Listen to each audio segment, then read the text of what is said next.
Detective Comics 991, James Robinson writing, Carmine Di Giandomenico on the art. I haven't seen him in a little while. Hell yeah.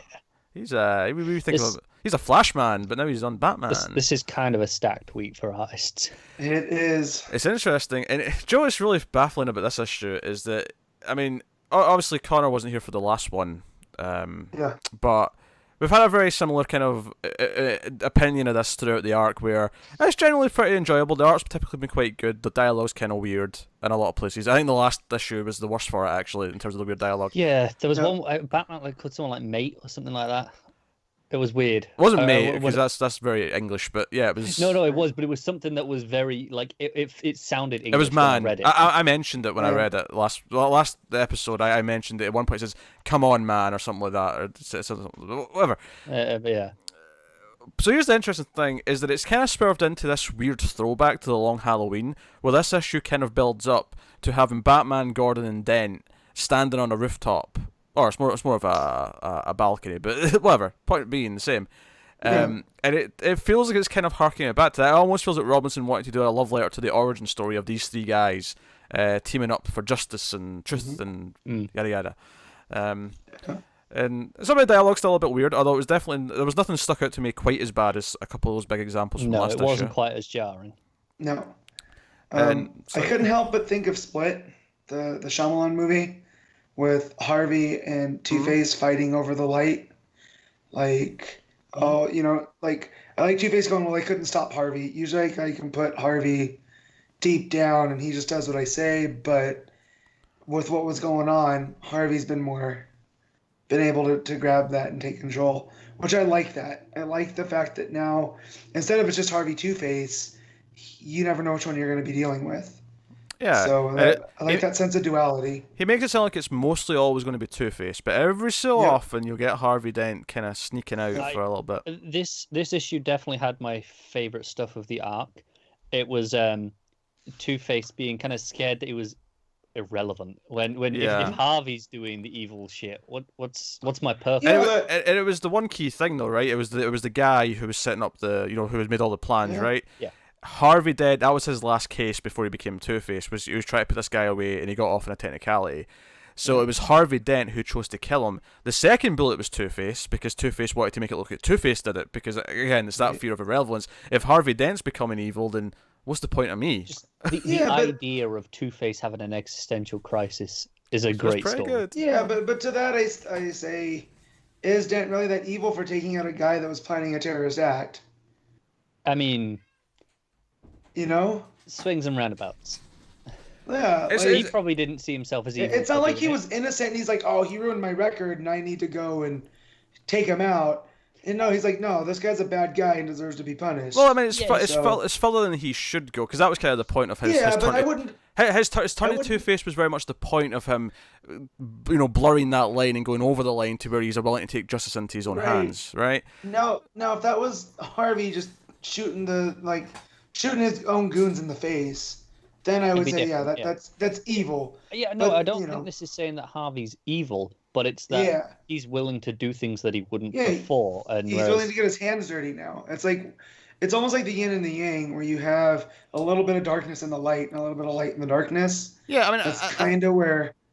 I think you use evil as a shorthand. What we really just mean is he's crossing that line. That line, especially which is defined in a Batman comic, because Batman has that line, and he always has that line. Well, and Gordon too. Gordon was the clean cop working with all the cops. Yeah. So I really think that Robinson is hitting a stride with this one, with all those themes. It's not been it's had its rough patches as an arc, but I can't deny that this issue made the whole thing quite interesting. And the idea that Gordon was hoping that Harvey was back, and that's why he saved him in the police station. Yeah. And Two-Face claims it wasn't that. Two-Face claims that he's just taking out Cobra, and it wasn't because he wanted to save his friend. And it's like, but do we really believe that? Is there any hope in there that it is actually just because he wants to save Gordon?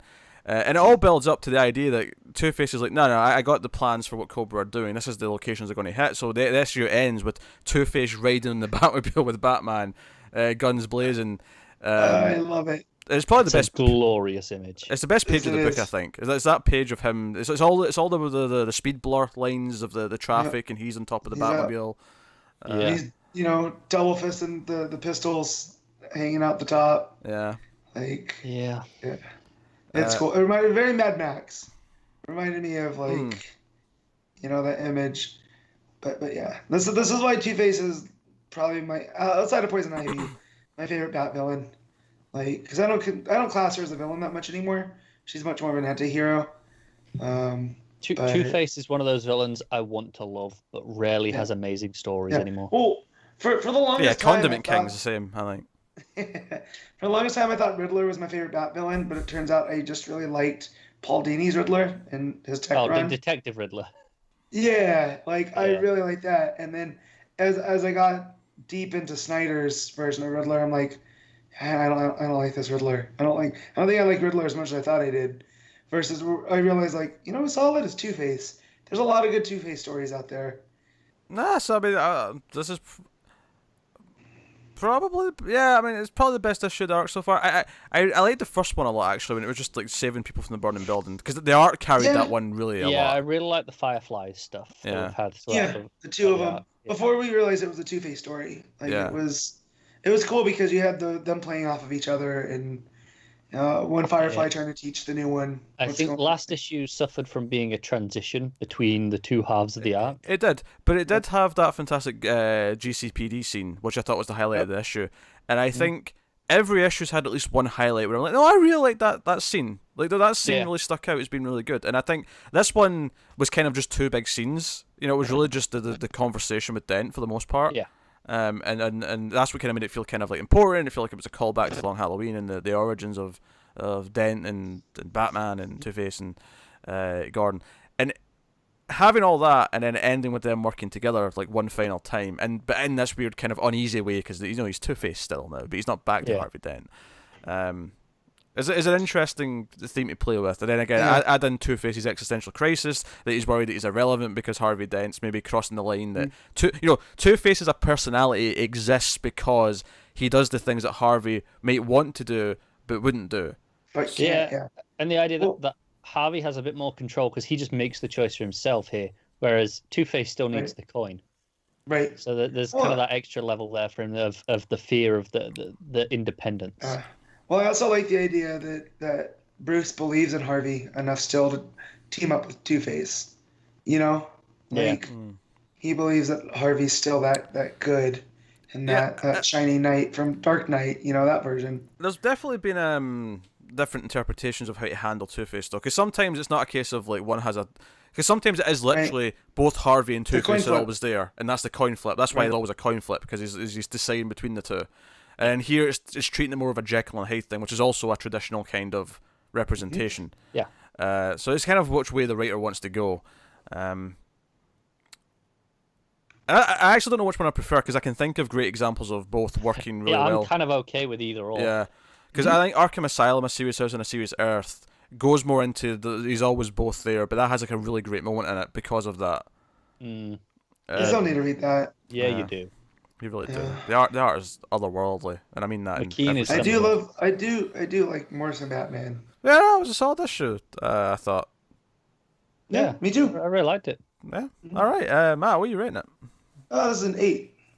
Again, and that final image, I think, really pushes it over that line. So, just makes me smile. I got to that page, I was reading it in bed, and my wife's like, "What's going on?" I was like, "Two-Face is doing cool stuff." She's like, "Oh, never mind." So. You know, another feeling. Yeah. Connor, what you give it? Yeah, it's an 8. Fine. I'll probably also give it an 8, and I think what's impressive here is that it has been kind of hovering. I think I can't remember what I gave the last 3 issues of it, but I think it's been hovering between 6.5 and 7.5. So this it's nice that it's kind of upswinging, and it's like it's going to high note maybe. Makes me feel like I can trust Robinson again after that debacle on Wonder Woman.